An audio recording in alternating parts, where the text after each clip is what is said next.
കൊല്ലം ആര്യങ്കാവിൽ നടുറോഡിൽ യുവാവിന് ക്രൂരമർദ്ദനം.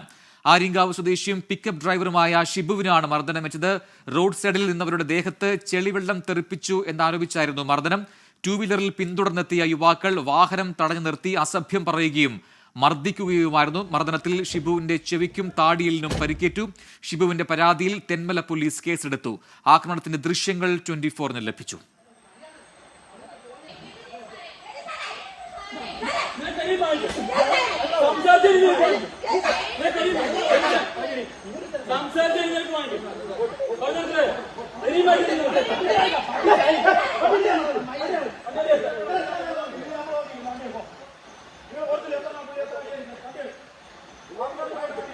A V Jaishankar കൊട്ടാരക്കരയിൽ നിന്നും ചേരുന്നു കൂടുതൽ വിവരങ്ങളുമായി. ജയ്, എന്താണ് സംഭവിച്ചത്? ഇവിടെ പിക്കപ്പ് ആൻഡ് ഡ്രൈവറെ അതിക്രൂരമായി മർദ്ദിക്കുന്നുണ്ട്. ആ ദൃശ്യത്തിൽ കാണാം. ആ സംഘത്തിൽ സ്ത്രീകൾ ഉൾപ്പെടെയുണ്ട്. ഹെൽമറ്റ് ഉപയോഗിച്ചുമൊക്കെ മർദ്ദിക്കുന്നു.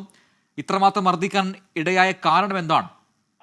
അതായത് കഴിഞ്ഞ ദിവസമാണ് ഇത്തരത്തിൽ പിക്കപ്പ് ഡ്രൈവറായ ഷിബുവിന് നേരെ മർദ്ദനം ഉണ്ടാകുന്നത്. അതായത് ഈ ഷിബു വണ്ടി ഓടിച്ചു പോകുന്നതിനിടെ റോഡ് സൈഡിലുണ്ടായിരുന്ന വെള്ളം ഈ ടൂ വീലർ യാത്രക്കാരുടെ മേത്ത് തെറിപ്പിച്ചു എന്ന് ആരോപിച്ചാണ് ഇത്തരത്തിൽ ക്രൂരമായ രീതിയിൽ ഹെൽമറ്റും മറ്റും ഉപയോഗിച്ചുകൊണ്ട് ഷിബുവിനെ ഈ സംഘം ബൈക്കിൽ പിന്തുടർന്നുകൊണ്ട് മർദ്ദിക്കുന്നത്. ഈ മർദ്ദനത്തിൽ ഷിബുവിന്റെ ചെവിക്കും താടിയലിനും ഗുരുതരമായ പരിക്കുണ്ട്. ഇതുമായി ബന്ധപ്പെട്ട് ഷിബു തെന്മല പോലീസിൽ പരാതി നൽകിയിരുന്നു. ഈ പരാതിയിൽ നിലവിൽ തെന്മല പോലീസ് കേസെടുത്തിട്ടുണ്ട്. ജഗദീഷ്, പ്രതീഷ്, കണ്ടാലറിയുന്ന 2 സ്ത്രീകൾ എന്നിങ്ങനെ 4 പേർക്കെതിരെയാണ് നിലവിൽ തെന്മല പോലീസ് ഈ വിഷയവുമായി ബന്ധപ്പെട്ട കേസെടുത്തിരിക്കുന്നത്. നടുറോട്ടിൽ തടഞ്ഞു നിർത്തിക്കൊണ്ട് ക്രൂരമായി ഹെൽമറ്റും മറ്റും ഉപയോഗിച്ച് മർദ്ദിക്കുന്നത് ദൃശ്യങ്ങളിൽ നിന്ന് വ്യക്തമാണ്. അതേസമയം ഈ പ്രതികൾ ഈ വിഷയവുമായി ബന്ധപ്പെട്ട് പറയുന്നത് സ്ത്രീകളോട് മോശമായി പെരുമാറി, അതുകൊണ്ടാണ് ഇത്തരത്തിൽ ഇയാളെ മർദ്ദിച്ചത് എന്നാണ്. എന്തായാലും ഈ വിഷയവുമായി ബന്ധപ്പെട്ട ഷിബുവിന്റെ പരാതിയിൽ തെന്മല പോലീസ്